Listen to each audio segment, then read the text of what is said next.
शमी के पेड़ के नीचे भगवान शिव अपने अड़भंग स्वरूप में विराजमान होते। अड़भंग स्वरूप कैसा?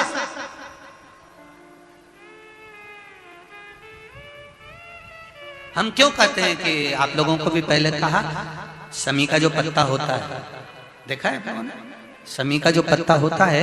हम पहले भी कथा में कहा है, जो व्यक्ति मदिरा में डूबा रहता है, नशे में डूबा रहता है, जो व्यक्ति बहुत ज्यादा मात्रा में ये तंबाकू गुटखा या पाउच आदि खाता रहता है और उसका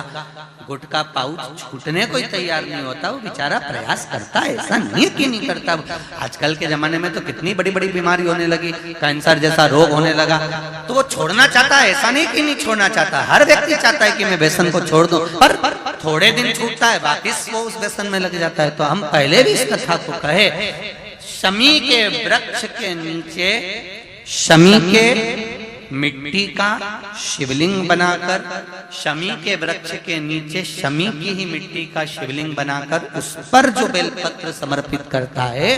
और शमी पत्र समर्पित करता है, वो बेलपत्री को उठाकर ले आता है, शमी पत्र के साथ में शिवलिंग की पूजन करी हुई शिवलिंग का विसर्जन कर देता है। उसी दिन उस बेलपत्र को, लाए हुए बेलपत्र को जो शमी पेड़ के नीचे पूजन कर कर बनाया गया है, उस बेलपत्र को जो नशा करने वाला व्यक्ति होता है उसको 3 दिन तक लगातार, पहली पत्ती बीच की, दूसरी पत्ती राइट की, तीसरी पत्ती लेफ्ट की, जो एक एक कर कर 3 दिन तक खिला देता है। 3 या 4 बार अगर प्रयोग कर लिया तो ये निश्चित है दूसरी बार वो नशे में धुत नहीं होगा, ये निश्चित। शमी वृक्ष जो शंकर भगवान का अड़भंग स्वरूप जहां विराजमान, थोड़ा मदिरा पान करने वालों के लिए, व्यसन करने वालों के लिए, थोड़ा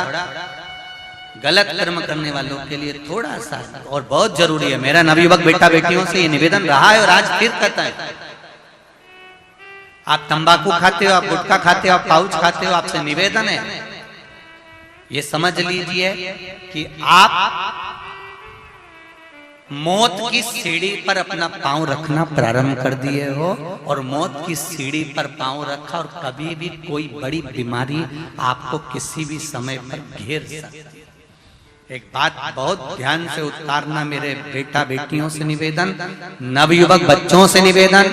युवान बेटा बेटियों से निवेदन है, हम सुपारी खाते हैं या कोई सामान खाते हैं, बार बार हमारा गाल कटता जाता है,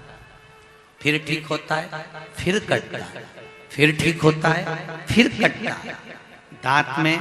जबड़े पर और गाल में झार झार सी पड़ने लगती है। धीरे धीरे धीरे धीरे 10 साल, 15 साल, 20 साल, 30 साल बाद वहां फिर घाव उत्पन्न होने लगता है। अच्छा, कई लोग कहते हैं कि पुराने लोग भी तो खाते थे, तो पुराने लोग ये तंबाकू या गुटखा नहीं खाते थे, पुराने लोग पान खाते थे, बीड़ा खाते थे। पान में चूना लगता था, कत्था लगता था, और पान में एक तंतु होता है बीच का, वो तंतु एक ऐसा होता है जो अंदर बीमारी को पनपने नहीं देता। इसलिए जो बुजुर्ग लोग जो पान खाने वाले होते हैं, केवल जो पान का सेवन करते हैं, उनको कभी ये बड़ी बीमारी का रोग सताता नहीं है। और जो ये नया नया पाउच आता है जिसपे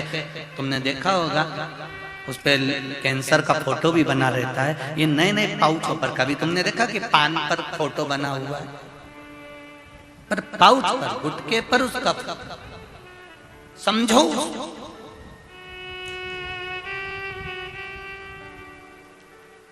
तो कौन से वृक्ष के नीचे पूजन करना है? जम के बोलिए जरा, जम के बोलो जरा, शमी वृक्ष के नीचे। रायपुर वालों को जो कथा मिली है, बड़े ध्यान से सुनना ये कथा, बड़े आनंद के साथ मिली। और जितने लोग आस्था चैनल पर जो सुन रहे हैं, जितने फेसबुक यूट्यूब पर सुन रहे हैं, और यहाँ लाखों की संख्या में लोग बैठे होंगे, कई लोग तो अपनी अपनी टीन के ऊपर, छत के ऊपर चढ़ के बैठे हैं, कोई ट्रैक्टर पर, कोई गाड़ियों पर, कोई खंभों पर चढ़ के बैठे हुए। ध्यान से, बड़े प्रेम से सुनो इस कथा को, बड़े